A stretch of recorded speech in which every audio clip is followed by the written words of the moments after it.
On March the 17th, the Labour councillors will urge Suffolk County Council to reject plans to cut the fire service and our community transport.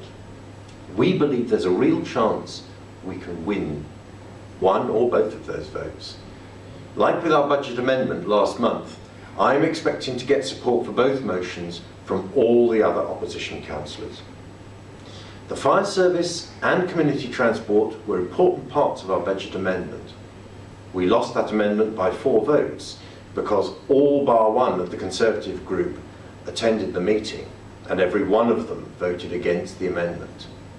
I was not surprised by that. For a group to lose a budget vote is to admit publicly that they are incapable of running the council. Their political survival depended on them winning that vote. But when it comes to voting on individual services such as the fire service and community transport, there is no threat to Conservative control if they lose those votes. What there is a very real threat to their ability to get re-elected at the county council elections next year. Because while most of the Tory cuts since 2010 have fallen on the poorest and most vulnerable, or on the young, most of whom don't vote at all, the fire service and community transport are both just as important to Conservative voters in rural parts of Suffolk as they are to everyone else. I don't expect any Conservative councillors to vote against their own administration, but I would be surprised if they all turn up. All of which begs the question, why are the Tories making these cuts in the first place? Why is the provision of public services such a political issue?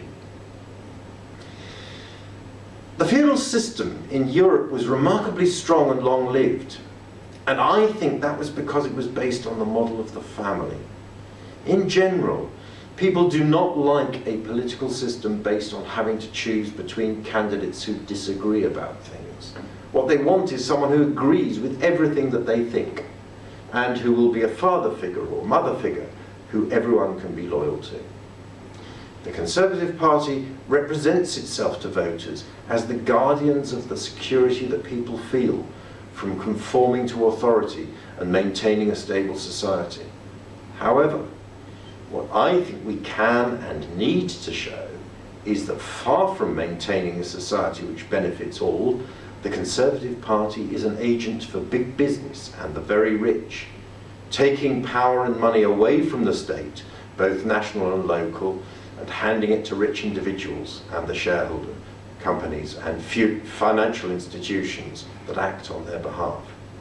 In order to do this, they need to reduce the ability of democratically controlled bodies to provide services. Every service provided by a council reduces the profits that go to the rich. Some services can continue to be the supposed responsibility of local or national government, but farmed out to multinational companies.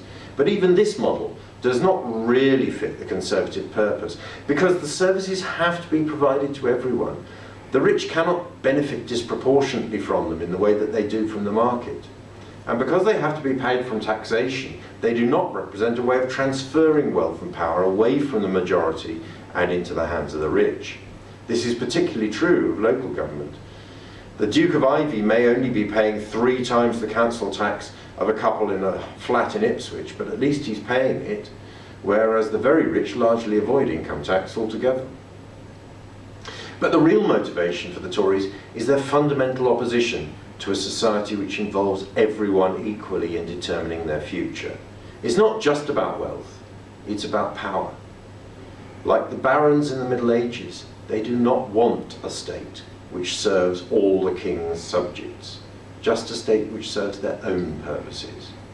Effective, valuable and popular public services which are free at the point of use demonstrate by their very existence the power of democratic councils to make people's lives better in a way that we can all afford. It's that which the Tories can't stand. I don't think we can change people's psychology, certainly not during their individual lifetimes. But as well as their need to feel safe, people also have a strong, innate sense of fairness. The myth of Robin Hood is as popular today as it has ever been, and it's about confronting the robber barons that steal from the poor and give to the rich. The introduction of King Richard into the myth is, I am sure, integral to its lasting popularity, because the king represents that strong, rightful society which people believe will protect them. By their actions, the Sheriff of Nottingham demonstrates that he is opposed to the king, and Robin Hood, who is the champion of the people, is endorsed by the king.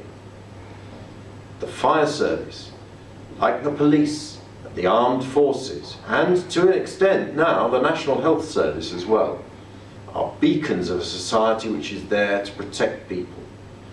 I think the Tory attack on the fire services is a step too far for them, one which will cost them the support of all those people who get a warm glow when they see King Richard getting chummy with Robin Hood.